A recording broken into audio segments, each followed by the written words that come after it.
What's up, Mid Michigan? Thank you so much for joining me at the digital desk. I'm your anchor, Kyle Macon. Happy Wednesday, guys. We are on the halfway mark of our week, and hopefully, a lot of you guys are almost close with being done for the day. But for me, I actually have a pretty cool day lined up. I'm actually going to be doing a ride along with Clio Police Chief today, and that will be used for a day in the life in about 2 weeks.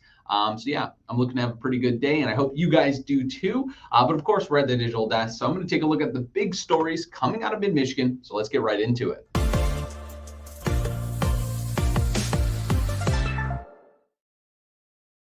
Alrighty, so we have two stories that are a little rough, but we always ended off on a good note. So let's get started. So the first one is that Saginaw police are investigating their 18th homicide after a man was shot dead. On Wednesday, October 2nd at approximately 3:11 a.m., officers were dispatched to the residence on Birch Park Drive for a shooting. When they arrived, they located 43-year-old John Anthony Harris outside the residence, deceased from at least one gunshot wound. Detectives are still investigating and no arrests have been made. Of course, if you guys have any information on this incident, please call Detective Martin Blank, and his number is right on our website at Mid-Michigan Now, and there's also the number for Crime Stoppers as well. So if you've seen something, say something. But moving over to another story is that there's another scam alert. And nowadays, I'm sure you've heard all the scams. But police in Saginaw are warning against a scam involving threats of arrest for money. What they're saying is that they've had multiple complaints from citizens on Wednesday that they were threatened with arrest if they did not send police money through PayPal, Venmo, or gift cards. Now, just a reminder, and they are taking to social media to remind you, is that they will never contact you to solicit money in any way in regards to legal issues. And like I said, scammers prey on the vulnerable and elderly people. And if you encounter a scam, contact your local police department or call 911. Now, I know a lot about the scams because I just did a deep dive into the scams. So instead of just talking about it, I'm going to show you what I would do after talking with the Better Business Bureau, kind of the things they showed me. And this little line here about the elderly people, crazy enough, actually the 18 to 24-year-olds are actually the ones that were reported the most median dollar loss through scams. So it's not just older people. But anyway, I wanted to show you guys the Better Business Bureau's website. If you guys are looking to report a scam, you can go to the BBB Scam Tracker. You can report a scam. Or you can look up a scam, right? So if there's anyone that contacts you out of the blue, you can look it up and see if there's a scam and then report a scam. Now, if you are taken advantage of and you send that person money, obviously go through, change all your password. Now, this is all coming from the Better Business Bureau, and you can actually find a deep dive on our website. But the first thing you should do, the Better Business Bureau tells us, is that you need to change all your passwords on all your sites. Then you need to report the scam and to your credit. So to make sure that they understand that there's a fraud alert on your credit. So then the banks are looking out of it.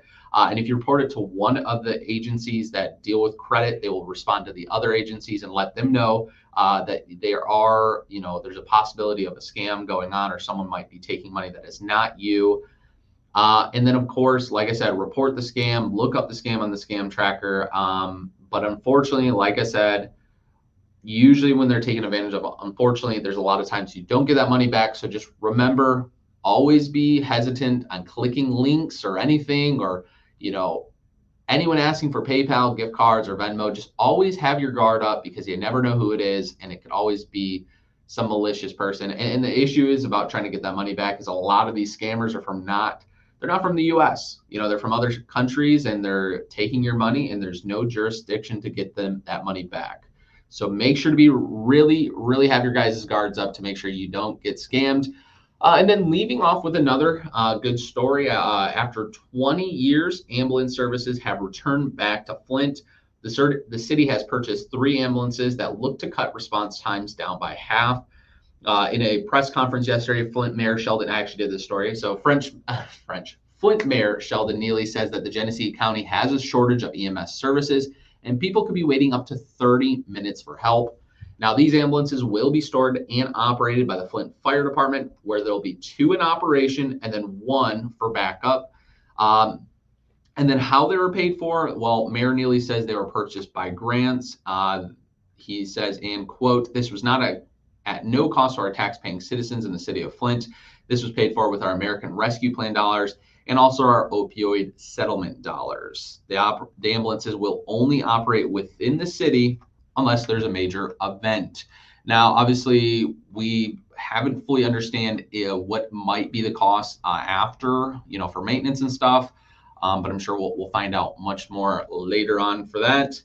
But anyway, those are all the stories I have today. Like I said, if you guys are, if you guys have been taken victim of the scam, just watch this video back. Go to the Better Business Bureau's website, report that scam, and always be hesitant to click on any links because I'm going to always give people not the benefit of doubt. Make them prove to you who they are before you do anything like that. So, but anyway, I've had a blast talking to you guys. I hope you guys have a great Wednesday. It looks like it's going to be an absolute beautiful day, 60 some degrees, but it's going to be nice and sunny.